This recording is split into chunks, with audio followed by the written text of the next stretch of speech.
Hi guys. അങ്ങനെ അനിയുമായുള്ള പ്രശ്നങ്ങളൊക്കെ കാരണം നന്ദുവിനോട് കനകം പറയാണ്, നീ ഒരു വിവാഹം കഴിക്ക്, നിനക്ക് മറ്റൊരു വിവാഹം ആലോചിക്കാമെന്ന്.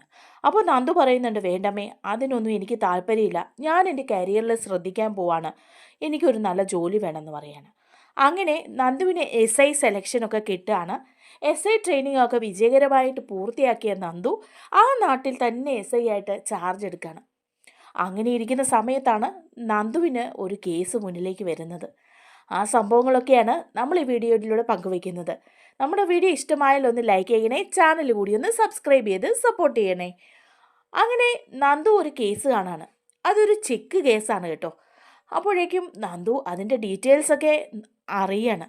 അറിയുമ്പം അതിലെ പ്രതി ആരാണെന്ന് ചോദിച്ചാൽ അത് നമ്മുടെ അനാമികയുടെ അച്ഛൻ വേണുവാണ് കേട്ടോ. അപ്പോൾ വേണു പ്രതിയായിട്ട് വരുമ്പോഴേക്കും നന്ദുവിനാകെ സംശയമാകുകയാണ്. അനാമികയുടെ വീട്ടുകാർ ഇത്തരം ഫ്രോഡ് പണികളൊക്കെ ചെയ്യുന്നവരാണോ എന്നുള്ള കാര്യത്തിൽ. അങ്ങനെ നന്ദു അവിടെ സ്റ്റേഷനിൽ മറ്റു പോലീസുകാരോട് അന്വേഷിക്കുകയാണ് കേട്ടോ, എന്താണ് ഈ വേണുവിൻ്റെ കേസ് എന്ന്. അപ്പോൾ അവർ പറയുന്നുണ്ട്, വേണുവിൻ്റെ ഇതൊരു ചെക്ക് കേസാണെങ്കിൽ തട്ടിപ്പ് കേസുകളും അടിപിടി കേസുകളും കൊട്ടേഷൻ കേസുകളും ഒക്കെയുണ്ട്.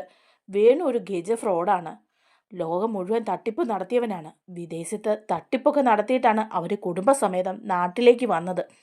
അങ്ങനെയൊക്കെയുള്ള ഒരു തട്ടിപ്പ് വീരനാണ് അവൻ. ആ കുടുംബത്തോടെ അങ്ങനെ തന്നെയാണ് എന്നൊക്കെ പറയുമ്പം നന്ദു ഇത് കേട്ട് അത്ഭുതപ്പെട്ടു പോവാണ്.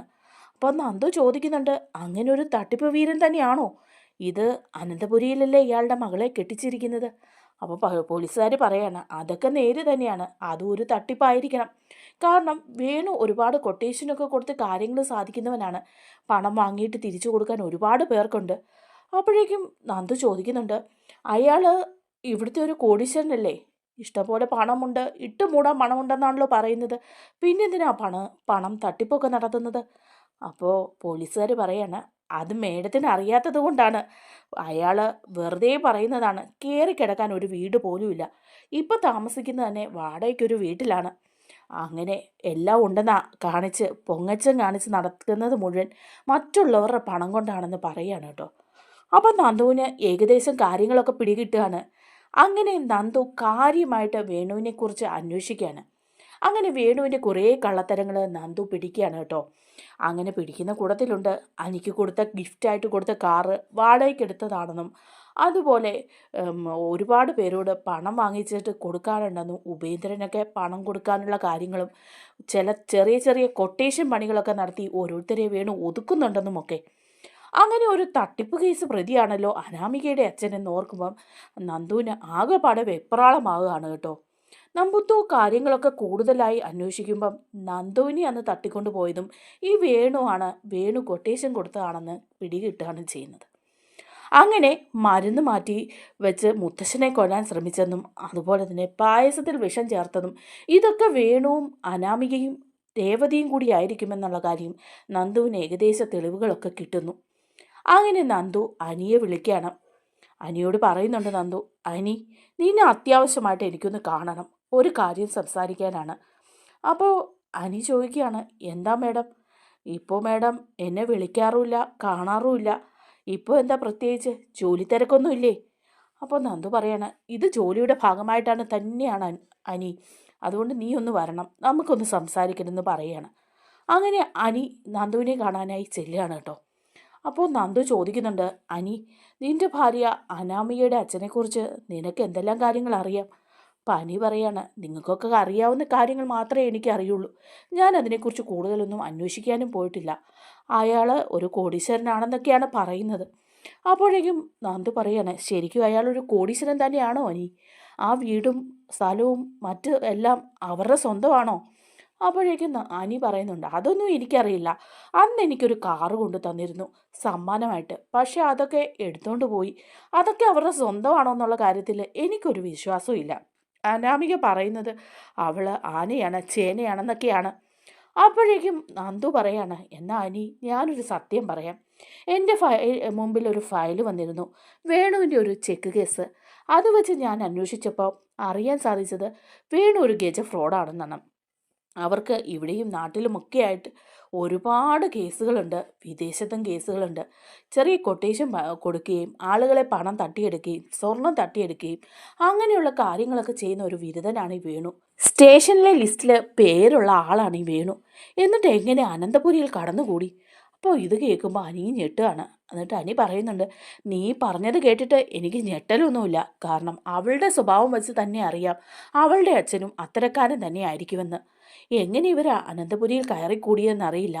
അനന്തപുരി തറവാടിനെ കുളമാക്കാൻ വേണ്ടിയിട്ട് തന്നെയാണ് അവളത് ചെയ്തതെന്ന് പറയണേ. അപ്പോൾ നന്ദു പറയുന്നുണ്ട്, നീ ഇതൊന്നും പുറത്താക്കണ്ട. എന്തായാലും വേണുവിൻ്റെ പേരിൽ കുറേ കേസുകൾ ഉള്ളത് കൊണ്ട് തന്നെ അയാളെ അറസ്റ്റ് ചെയ്യാതിരിക്കാൻ പറ്റില്ല. അതുകൊണ്ട് അയാൾക്ക് മുങ്ങാനൊരു അവസരം നീ ആയിട്ട് ഉണ്ടാക്കരുതെന്ന് പറയാണ്. അപ്പോൾ അനി പറയുന്നുണ്ട്, ഏയ് ഞാനായിട്ട് അങ്ങനെ ഒരു പ്രശ്നം ഉണ്ടാക്കിയില്ല. എനിക്ക് ആ കുടുംബമായിട്ട് യാതൊരു ബന്ധത്തിനും ആഗ്രഹമില്ല. എങ്ങനെയെങ്കിലും അനാമികയും കൂടി എൻ്റെ തലയിൽ നിന്ന് ഒഴിഞ്ഞു പോയാൽ മതിയായിരുന്നു എന്ന് പറയുകയാണ്. അതിനൊക്കെ ശേഷം അനന്തപുരി തറവാടാണ് കേട്ടോ കാണിക്കുന്നത്. അവിടെ നമ്മുടെ ദേവയാനി വരികയാണ്. വന്നിട്ട് ജാനകിയോട് പറയുന്നുണ്ട്, ജാനകി, ഞാൻ നാളെ ഒന്ന് ക്ഷേത്രത്തിലൊക്കെ പോകുന്നുണ്ട്. നാളെ നയനമോളുടെ പിറന്നാളാണ്. അതിന് കുറച്ച് വഴിപാടുകളൊക്കെ ചെയ്യാനുണ്ട് എന്ന് പറയുമ്പം ജാനകി പറയാണ്, ഓ, ഏടത്തി എന്ത് വേണേലും ആയിക്കൂ.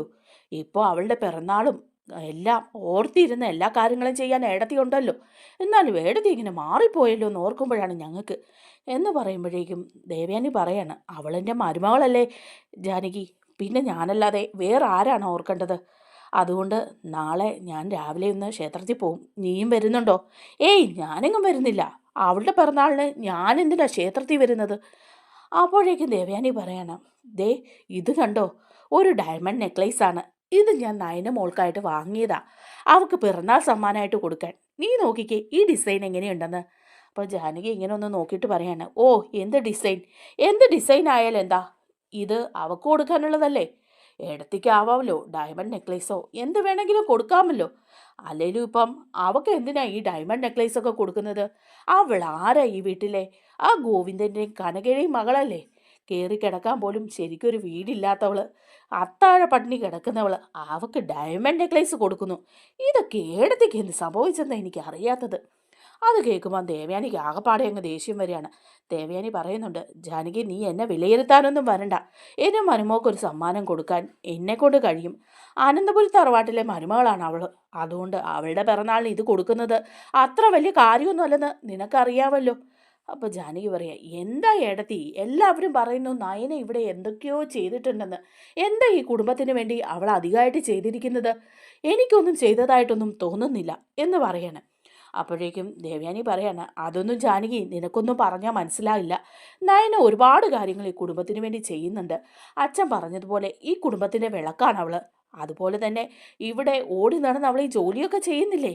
അപ്പോൾ ഉടനെ ജാനകി പറയാണ്, ഈ അടുക്കളപ്പണിയൊക്കെ ചെയ്യുന്നതാണോ വലിയ കാര്യം? ഒരു ജോലിക്കാരിയെ നിർത്തിയ 10,000 10,000 കൊടുത്താൽ ഇതൊക്കെ ചെയ്യും. പിന്നെ എന്തിനാണ് ഇവള്? അപ്പോഴേക്കും ദേവയാനിക്ക് ദേഷ്യം വരിക. ദേവയാനി പറയുന്നുണ്ട്, അതുമാത്രമല്ല ജാനകി, അവള് നമ്മുടെ കമ്പനിയിൽ ചെയ്ത ഡിസൈനുകൾ കോടിക്കണക്കിന് ലാഭമാണ് കമ്പനിക്ക് ഉണ്ടാക്കിയത്. അതും ഒരു മുതലല്ലേ. ആയിക്കൂ, ഏടത്തി എന്ത് വേണേലും ആയിക്കൂ എന്ന് പറയാണ് കേട്ടോ. ആ സമയത്താണ് വേണുവും രേവതിയും കൂടി അങ്ങോട്ട് വരുന്നത്. അവരുടെ കയ്യിൽ ഒരു കവറൊക്കെ ഉണ്ട് കേട്ടോ. അതുമായിട്ട് നേരെ കയറി വരികയാണ്. എന്നിട്ട് അനാമിക മോളെ കാണുമ്പോഴേ അനാമികയുടെ കയ്യിലേക്ക് അത് കൊടുക്കുകയാണ്. എന്നിട്ട് രേവതി പറയാണ്, മോളെ, ഞങ്ങൾ വന്ന വഴി മോക്കൊരു നല്ല സാരി വാങ്ങി. 2,00,000 രൂപ വിലയുള്ള സാരിയാണ് ഇത്. പുതിയ ഡിസൈനാണ്. അതിൻ്റെ ആ സ്റ്റോൺ വർക്കൊക്കെ അതൊന്ന് മോള് നോക്കിക്കേ. അങ്ങനെ അനാമിക അവിടെ നിന്ന് ജാനകി സാരിയൊക്കെ എടുത്ത് നോക്കുകയാണ് കേട്ടോ. എന്നിട്ട് രേവതി ജാനകിയോടും പറയുന്നുണ്ട്, ദേ മോക്ക് ഞങ്ങൾ പോകുന്ന വഴി ഒരു സാരി വാങ്ങി. 2,00,000 രൂപയായി. നല്ല ഡിസൈനാണ്. അത് കണ്ടപ്പോൾ അങ്ങ് വാങ്ങണമെന്ന് വേണുവേട്ടൻ പറഞ്ഞു. അപ്പോഴേക്കും ഉടനെ ജാനകിക്ക് വാങ്ങാത്തത് കൊണ്ട് തന്നെ ജാനകിക്ക് ഒരു പരിഭവം പോലൊക്കെ ഉണ്ട് കേട്ടോ. അപ്പോൾ അനാമികയ്ക്ക് അത് മനസ്സിലായിട്ട് അനാമിക അമ്മയോട് പറയാണ്, അമ്മേ, പോന്നപ്പോൾ അമ്മയ്ക്കും കൂടി ഒരെണ്ണം വാങ്ങാൻ മേലായിരുന്നോ? അപ്പോൾ രേവതി പറയാണ്, പിന്നെ ഇത് തന്നെ വാങ്ങിയത് എങ്ങനെയാണെന്ന് എനിക്ക് അറിയാവുള്ളൂ. അപ്പം ജാനകിയോട് രേവതി എന്നിട്ട് പറയാണ്, അത് ജാനകിക്കും കൂടെ വാങ്ങണമെന്ന് വിചാരിച്ച, പക്ഷേ ജാനകി ഉടുക്കുന്ന പോലത്തെ ഡിസൈനൊന്നും അവിടെ ഇല്ലായിരുന്നു അല്ലേ വേണുവേട്ടാ എന്നിങ്ങനെ പറയുകയാണ് കേട്ടോ. ഇങ്ങനെ ഇവർ സംസാരിച്ചുകൊണ്ട് നിൽക്കുന്ന സമയത്താണ് അങ്ങോട്ട് പോലീസ് ജീപ്പ് വന്ന് നിൽക്കുന്നത് കേട്ടോ. അത് നന്ദുവാണ്. നന്ദു ആ പോലീസ് ജീപ്പിൽ നിന്ന് ചാടി ഇറങ്ങി വരികയാണ്. വന്ന് കയറുമ്പോഴേ മുത്തശ്ശൻ അവിടെയുണ്ട് കേട്ടോ. മുത്തശ്ശൻ ചോദിക്കുകയാണ്, ആ നന്ദു മോളോ? എന്താ മോളെ വന്നത്? ജോലിയൊക്കെ കിട്ടി ഇവിടെ പോസ്റ്റായെന്നൊക്കെ അറിഞ്ഞു. ഇപ്പോൾ തിരക്കൊക്കെ ആയതുകൊണ്ടാണ് ഞാൻ വിളിക്കാഞ്ഞത്. മോളെ ഒന്ന് വന്ന് കാണണമെന്ന് മുത്തശ്ശൻ വിചാരിച്ചതാ. അപ്പോൾ നന്ദു പറയാണ്, മുത്തശ്ശ തിരക്കായിരുന്നു മുത്തശ്ശ, അതാ ഞാൻ വരാഞ്ഞേ. കുറച്ച് കേസുകളുടെയൊക്കെ അന്വേഷണം ഉണ്ടായിരുന്നു, അതുകൊണ്ടാണ് എന്ന് പറയണം. അപ്പം നന്ദു വന്നത് കാണുമ്പോൾ തന്നെ അനാമികയ്ക്ക് അങ്ങ് ദേഷ്യം വരികയാണ്. അനാമിക മുഖം വേർപ്പിച്ചിങ്ങനെ നിൽക്കുക. എന്നിട്ട് അവിടെ നിന്നുകൊണ്ട് പറയുന്നുണ്ട്, ഇവളെന്തിനാ ഇപ്പം ഇങ്ങോട്ട് കയറി വന്നത് എന്നിങ്ങനെ പറയുകയാണ്. അപ്പോൾ ഉടനെ രേവതി ചാടിത്തുള്ളി ചെന്നിട്ട് നന്ദുവിനോട് പറയാണ്, നീ വലിയ SI ആയി കാണും, പക്ഷേ എന്തിനാ ഇപ്പം ഇങ്ങോട്ട് കയറി വന്നത്? നിന്നോട് അനന്തപുരിയിലേക്കൊന്നും വരരുതെന്ന് പറഞ്ഞിട്ടുള്ളതല്ലേ, എന്തിനാ നാശം ഇപ്പം ഇങ്ങോട്ട് വന്നത്? അപ്പോഴേക്കും നന്ദു മുത്തശ്ശനോട് പറയാണ്, മുത്തശ്ശ ഞാനിവിടെ വന്നത് ഒരു കേസിലെ പ്രതിയെ അറസ്റ്റ് ചെയ്യാൻ വേണ്ടിയിട്ടാണ് എന്ന് പറയുകയാണ്. അപ്പം മുത്തശ്ശൻ ചോദിക്കുക, ഇവിടെ ഏത് കേസിലെ പ്രതിയാ മോളെ ഉള്ളത്? അതൊക്കെയുണ്ട്, ഇവിടെ ഒരു കേസിലെ പ്രതിയുണ്ട്. ഒരു കേസല്ല, അയാളുടെ പേരിൽ ഒരുപാട് കേസുണ്ട്. ഒരു ഗജ ഫ്രോഡാണ് ആൾ. അയാളെ അറസ്റ്റ് ചെയ്യാൻ വേണ്ടിയിട്ടാണ് ഞാനിവിടെ വന്നത്. നിങ്ങളെയൊക്കെ ബുദ്ധിമുട്ടിച്ചെങ്കിൽ സോറി. അപ്പം മുത്തശ്ശൻ പറയുക, ആരെയും മോൾ അറസ്റ്റ് ചെയ്യുന്നത്? അപ്പോൾ ദേവയാനി അവിടെ നിൽപ്പുണ്ട് കേട്ടോ. അപ്പോഴേക്കും ഉടനെ തന്നെ വേണുവിൻ്റെ കുത്തിന് പിടിക്കുകയാണ് കേട്ടോ നന്ദു. എന്നിട്ട് പറയാണ്, താനാണല്ലേ അന്ന് കൊട്ടേഷൻ കൊടുത്ത് എന്നെ തട്ടിക്കൊണ്ട് പോയത്. അതുപോലെ എത്ര കള്ളത്തരങ്ങളാണ് താൻ കാണിച്ചത്. തന്നെ അറസ്റ്റ് ചെയ്യാൻ ഇതിനു മുമ്പുള്ളവർക്കൊക്കെ പേടിയായിരുന്നു. പണം കൊടുത്ത് താൻ ഒതുക്കുമായിരുന്നു. ഇപ്പോഴോ എനിക്ക് ആ കാര്യത്തിൽ യാതൊരു പേടിയില്ല. അതുകൊണ്ട് മിസ്റ്റർ വേണു എൻ്റെ കൂടെ വരണം എന്ന് പറയാണ്. അപ്പോൾ അന്തം വിട്ട് നിൽക്കുകയാണ് കേട്ടോ രേവതിയും അനാമികയൊക്കെ. നമ്മുടെ വീഡിയോ ഇഷ്ടമായാൽ ഒന്ന് ലൈക്ക് ചെയ്യണേ, ചാനൽ കൂടി ഒന്ന് സബ്സ്ക്രൈബ് ചെയ്ത് സപ്പോർട്ട് ചെയ്യണേ. താങ്ക്